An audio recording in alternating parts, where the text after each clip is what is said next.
Hello students, once again welcome to a learning pathway. जैसा कि आप सभी को पता है और बहुत समय से आप सब वेट कर रहे थे, मुझे मालूम है, इंग्लिश ग्रामर का।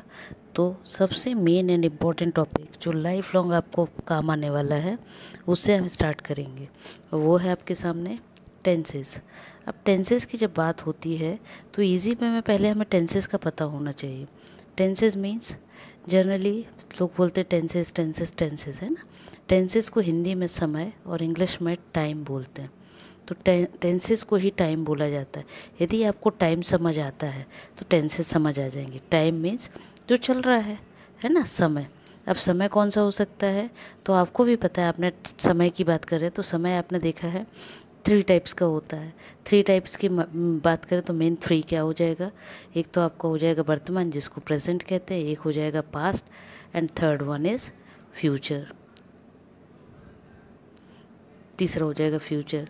अब ये प्रेजेंट, पास्ट और फ्यूचर क्या, तो आप वही जिसको हिंदी में आप क्या कहते हैं, वर्तमान, भूतकाल और भविष्यकाल। तो अब वर्तमान, भूतकाल और भविष्यकाल को पढ़ने के पहले हम क्या करेंगे, एक एक टॉपिक टेंसेस का बहुत ही बारीकी से, ताकि आपको क्या हो, आगे तक लर्न रहे, आगे तक कहीं भी क्वेश्चंस आपको आ जाए तो आपको कहीं भी प्रॉब्लम ना हो। वन मोर थिंग, ये टॉपिक ना सिर्फ स्टूडेंट्स के लिए इम्पॉर्टेंट है, बट वो कैंडिडेट्स जो एमपी टेट के इंग्लिश की तैयारी कर रहे हैं या अदर सब्जेक्ट्स का प्रीलिम्स का कर रहे हैं, उनके लिए भी टेंसेस बहुत इम्पॉर्टेंट है। तो चलिए स्टार्ट करते हैं बिना देर किए। Tenses. Now what is tenses, क्या होता है टेंस। तो any of the form of a verb which may be used to show, मतलब ऐसा फॉर्म जो शो करता है। क्या शो करता है, क्या दिखाता है, जो हमको, मतलब इजी वे में बोलें तो जिसमें हमको टाइम दिखता है किसी काम को करने के लिए, या स्टेट और इवेंट, या किसी भी तरह की कोई बात जो हम कर रहे हैं उसमें किसी इवेंट की बात हो रही है या किसी तरह का हमको स्टेट दिख रहा है, मतलब कोई बात दिख रही है, तो उसको हम कहते हैं आपका टेंसेस। अब और इजी वे में बताऊं तो टेंसेस मतलब समय में जो भी कार्य को करते हुए देखा जाए उसको कहा जाता है टेंसेस। मतलब समय में हम जो भी वर्क कर रहे हैं वो सब क्या है, टेंसेस है। इन शॉर्ट, और शॉर्ट में देखना चाहें तो देखिए, verb form that shows the time of action is called the tenses. मतलब और इजी वे में आप देखना चाहें तो सभी क्रिया, वर्ब मीन्स होती है क्रिया, तो सभी क्रिया जिनको हम क्या करते हैं, समय के हिसाब से, टाइम ऑफ एक्शन, समय के हिसाब से कोई कार्य करते हैं तो उसको कहा जाता है टेंसेस। अब लगता है शायद समझ आ जाएगा, आई होप। और नहीं आता है तो कमेंट बॉक्स में बताइएगा, मैं आपको और हेल्प कर दूँगी। अब पहले तो वर्ब पता होना चाहिए किसको कहते हैं, क्योंकि हम वर्ब की बात करने लगे टेंसेस में। तो वर्ब मीन्स होता है is an important part of a sentence, एक बहुत ही इम्पॉर्टेंट पार्ट जिससे सेंटेंस क्या होता है, एक पूरा वाक्य बनता है।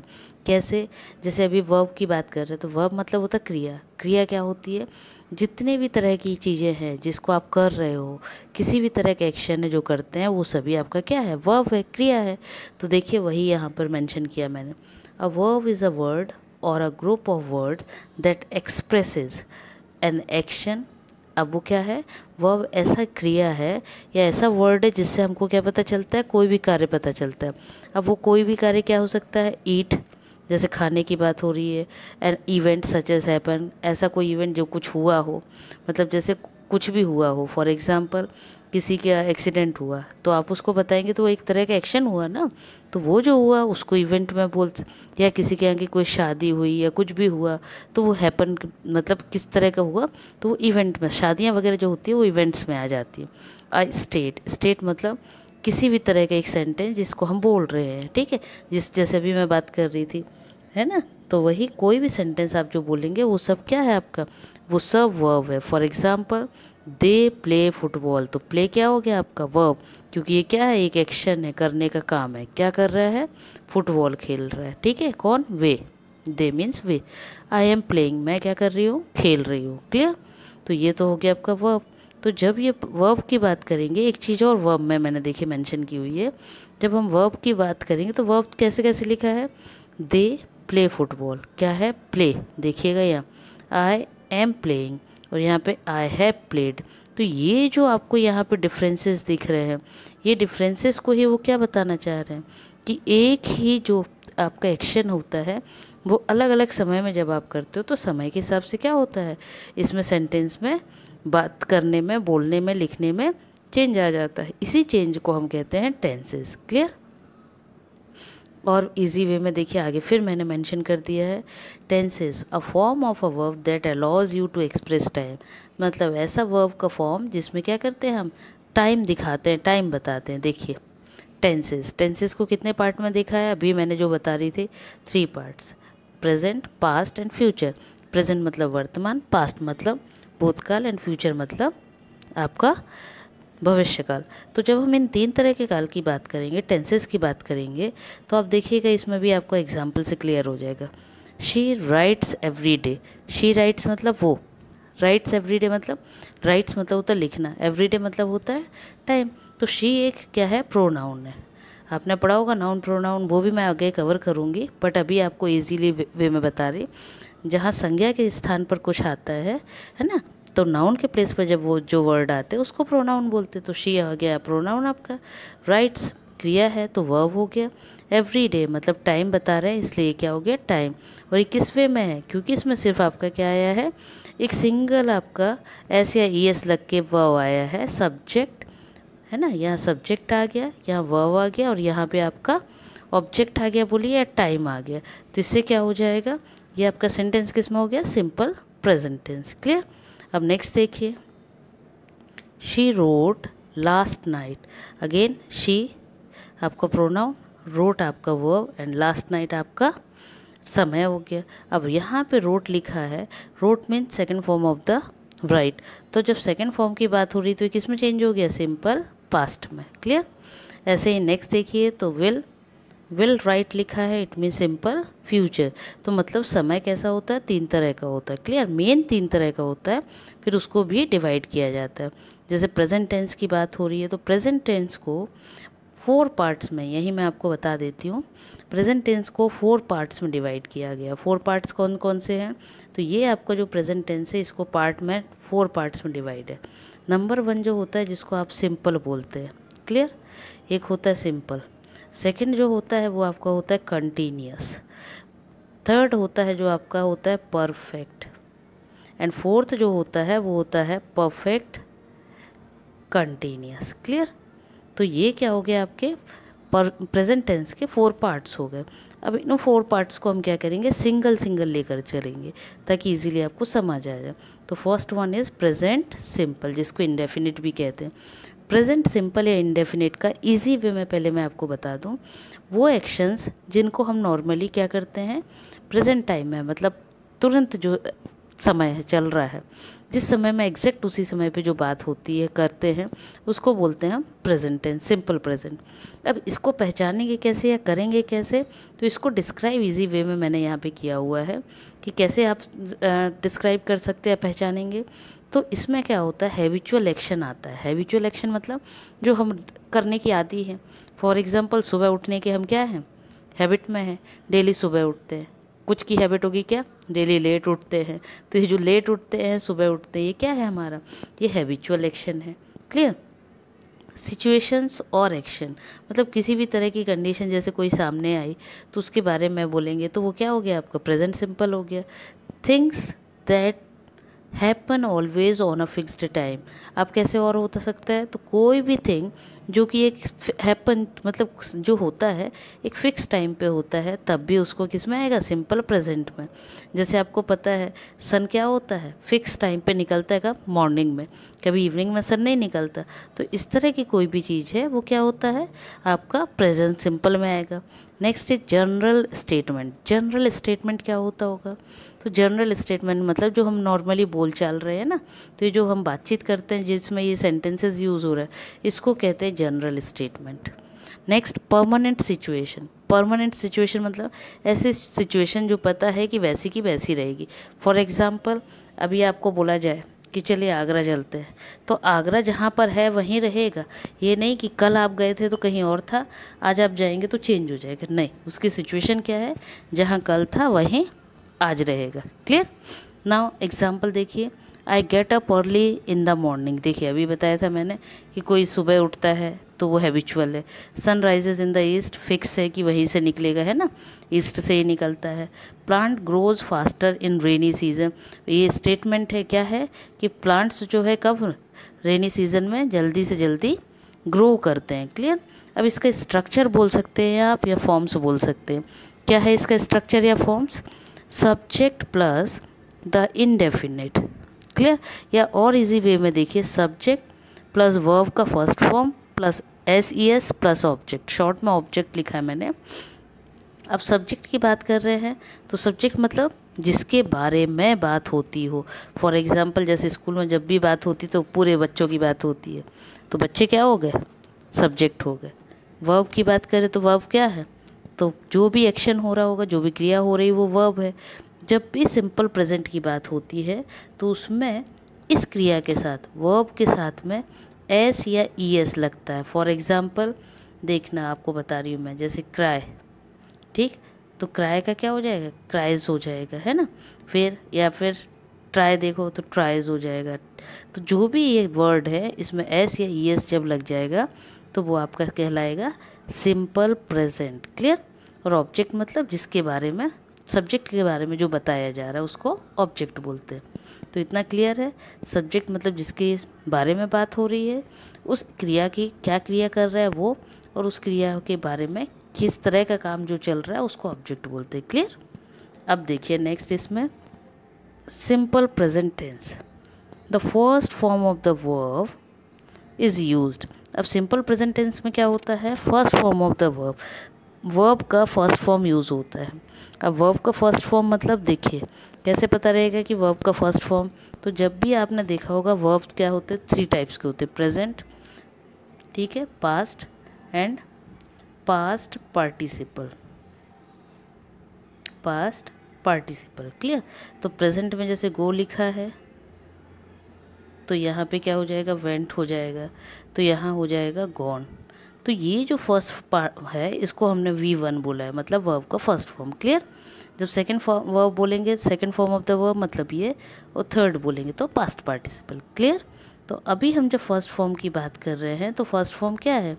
आई गो टू, ये गो टू स्कूल डेली की, मतलब सिंपल प्रेजेंट की जब बात करते हैं तो वर्ब का क्या आएगा? ये फर्स्ट फॉर्म आएगा। क्लियर। पेरेंट्स वर्क, ये देखिए first form of the verb. Clear है इतना। अब आगे देखिए, अब इसको लिखने का भी तो पता होना चाहिए, पहचानना भी। तो S और ES कहाँ ऐड होगा? तो देखिए S और ES, है ना, is added to the first form of the verb when the subject is in singular number. मतलब इतना सब सोचने की ज़रूरत ही नहीं है, जहाँ भी सिंगुलर है, सिंगुलर जहाँ भी होगा तो वहाँ पे क्या हो जाएगा?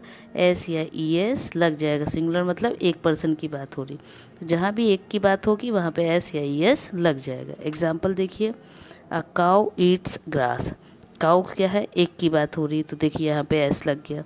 राम सिंगल की बात हो रही, यहाँ ES लग गया। Flies a kite. क्लियर। अब आगे देखिए, spelling rules while adding S और ES to the first form of the verb. अब S और ES कहाँ लगेगा? इसकी स्पेलिंग में भी आपको कन्फ्यूज़न होता है। फॉर एग्जांपल जैसे आपने देखा होगा, आप जब सिंगुलर प्लूरल करते तो कहीं S लगता है, कहीं ES लग जाता है ना, IES लग जाता है। वैसे ही प्रेजेंट सिंपल में S या ES लगता है। अब कहाँ लगता है? तो देखिए पहला फर्स्ट देखते हैं, जब भी ES की बात हो तो ES कहाँ लगेगा? जहाँ पे च, श, ओ, डबल एस, एक्स आता है, किसमें? वर्ड के लास्ट में, तो वहाँ पे ES लग जाता है। जैसे देखिए टीच, च, रश, SH, गो, ओ, पास, डबल एस, फिक्स, एक्स। तो यहाँ इस तरह के जब वर्ड आएंगे तो सब में पीछे क्या लग जाएगा? ES लग जाएगा। ये आपको ध्यान रखना है। नेक्स्ट देखिए और कहाँ पे होता है, if a verb ends in y. देखो अब जहाँ पे वाई से एंड होगा तो वहाँ पे क्या लग जाएगा? ES लग जाएगा। जैसे ड्राई, ड्राइज, वाई का आई हो जाएगा, वाई का आई एंड ES लग जाएगा। क्लियर। और ये कब होगा? जब कॉन्सोनेंट होगा। कॉन्सोनेंट मतलब ये जो R लिखा है, रुकिए फिर से बताते हैं, ये जो R लिखा है, ये R और L, ये जब कॉन्सोनेंट वर्ड रहेंगे तो वहाँ पे क्या होगा? IES लग जाएगा। क्लियर। और वॉवेल होगा तो क्या हो जाएगा? Y के साथ में S जुड़ जाएगा। ठीक। जैसे बॉय लिखा होता तो क्या हो जाता है? यहाँ बॉयज़ हो जाता है। क्यों? क्योंकि क्या है यहाँ पे वाई के पहले क्या है, ये वर्ड जो दिख रहा है आपको, ये क्या है, कॉन्सोनेंट है। यहाँ पे क्या था, ये सॉरी ये वॉवेल है, और ये क्या था, कॉन्सोनेंट था। क्लियर। तो इसलिए बॉय में एस लग जाएगा, और क्योंकि वहाँ पे कॉन्सोनेंट जो है उसमें ई एस लग जाएगा। क्लियर। अब नेक्स्ट देखिए ये है एग्जाम्पल, बॉय का बॉयज़, टॉय का टॉयज़। Now uses. अब यूजेस की जब हम बात करते हैं तो सिंपल प्रेजेंट टेंस का यूज़ कहाँ होता है, तो बहुत इजी है। सिंपल प्रेजेंट मतलब पहला तो हैबिचुअल एक्शन, मतलब जो हम डेली हैबिट में ही है कि ये करना है, उसमें यूज़ होता है। Then to express a universal truth. Universal मतलब जो दुनिया में बिल्कुल सच्चा है कि ये तो होना ही है, ये तो चला आ रहा है। जैसे sun rises in the east, sun हमेशा कहाँ से निकलता है, ईस्ट से, तो ये क्या है, सच्चाई है ना, ट्रुथ है। तो ये जो यूनिवर्सल ट्रुथ है तो उसमें आता है simple present. Water boils at 100 degree Celsius, जो वाटर है वो 100 डिग्री सेल्सियस पे क्या होता है, बॉयल होता है। तो ये क्या है, ये भी यूनिवर्सल ट्रुथ है। तो जहाँ यूनिवर्सल ट्रुथ आता है उसमें सिंपल प्रेजेंट आएगा। To make statement general. अब नेक्स्ट देखिए, टू मेक स्टेटमेंट जनरल मतलब नॉर्मली जो हम बात करते हैं उसमें भी प्रेजेंट सिंपल आएगा। Next number 4, to express a situation और a fact that is permanent. कोई भी सिचुएशन जो परमानेंट है, जैसे अभी मैं बता रही थी कि आगरा है, तो या आगरा यदि यमुना नदी के किनारे है तो वहीं रहेगा, चेंज नहीं हो जाएगा। देखिए Agra stands on the bank of the Yamuna, Yamuna नदी के किनारे है। My school is in the middle of the village, आपका स्कूल कहाँ है, गांव के बीच में, तो गांव के बीच में ही रहेगा क्योंकि परमानेंट है। ऐसा नहीं है कि आज यहाँ है कल कहीं और चला जाएगा, है ना, कहीं नहीं जाएगा, जहाँ है वहीं रहेगा। तो आपको उसको बोलते हैं परमानेंट सिचुएशन। और जब परमानेंट सिचुएशन की बात हो तो वो किस में आएगी, present simple. Next, to describe an action that is to take place in the near future. कोई भी नियर फ्यूचर की, जैसे हम कल की बात करें तो कल के लिए जो बात करेंगे वो प्रेजेंट सिंपल में आता है। ठीक है, जैसे आप बोलो कि अरे ये बस कितनी देर में जाएगी, तो जब कितनी देर में जाएगी बोल रहे हैं तो हम थोड़े समय की बात कर रहे हैं ना, तो वो भी आपका किस में आएगा, present simple. Last, to express a fact that is true at the time of speaking. कोई भी ऐसा फैक्ट जो हमारे बात करते समय क्या है, सच है, तो वो हमारा किस में आता है, present simple. For example, she comes let this days, कि क्या है, आजकल वो लेट आ रही है। कब, आजकल, है ना, कि उसकी आजकल की बात कर रहे हैं ना, आज बस की नहीं कर रहे। तो ऐसी कोई ट्रू वाली कंडीशन की हम बात करते हैं तो क्या होगा। दूसरे एग्जाम्पल देखो, गोल्ड, गोल्ड क्या है, gold cost high these days. Gold क्या हो रहा है, इस समय पे क्या हो रहा है, उसके रेट बढ़ रहे हैं। तो ऐसी कोई भी ओरिजिनल सिचुएशन है तो उसको हम कहते हैं, अभी बताया ट्रुथ वाले में आता है। ठीक है, या किस में आ जाएगा, वो आपका आ जाएगा ट्रू ऑफ स्पीकिंग, सच्चाई जो बोल रहा है, सच बोलने वाले सेंटेंसेस। अब ये एक एक्सरसाइज आपको दी हुई है, आपको इसको ट्राई करना है। यदि आपसे ये 6 बन जाते हैं इट मीन्स आपको प्रेजेंट सिंपल समझ आ गया। लेकिन अभी मैं एक बार फिर आपको रिपीट कर दूं, प्रेजेंट सिंपल मतलब होता है ऐसे सेंटेंसेस जिसको हम क्या करते हैं, वर्तमान में बात करते हैं। अच्छा, इसमें जब हम वर्तमान में बात करते हैं तो क्या रहेगा, उसमें हमको इसी वे में बता रही हूँ कि जो वो यूनिवर्सल ट्रूथ है, नॉर्मल स्टेटमेंट है, परमानेंट कोई चीज़ की बात हो रही है, तो जब इस तरह की कोई भी बात होती है तो वो हमारे किस में आते हैं, प्रेजेंट सिंपल में आते हैं। और जब प्रेजेंट सिंपल की बात करें तो उसका स्ट्रक्चर आपका क्या होता है, subject plus verb in first form plus object, ये है आपका, है ना। तो ये आपका उसमें स्ट्रक्चर होता है। अच्छा, ये तो हुई अभी सिंगल की बात, आगे जुड़े रहिएगा तो मैं लास्ट तक, टेंसेस के लास्ट में बहुत ही इजी वे में आपको फॉर्म्स पूरा ही स्ट्रक्चर का चार्ट विथ आपको एग्जाम्पल वो भी बताऊंगी, ताकि आपको लाइफ लॉन्ग वो लर्न रहे और आपको इजी रहे। तो आगे के पार्ट के लिए आप चैनल को सब्सक्राइब करिए और चैनल से जुड़े रहिए। जहाँ भी डाउट है आप बिल्कुल पूछिए, उससे क्या होगा, आपके आगे के जो टेंसेस के पार्ट हैं उसमें आपको कन्फ्यूज़न नहीं होगा। तब तक के लिए बाय बाय।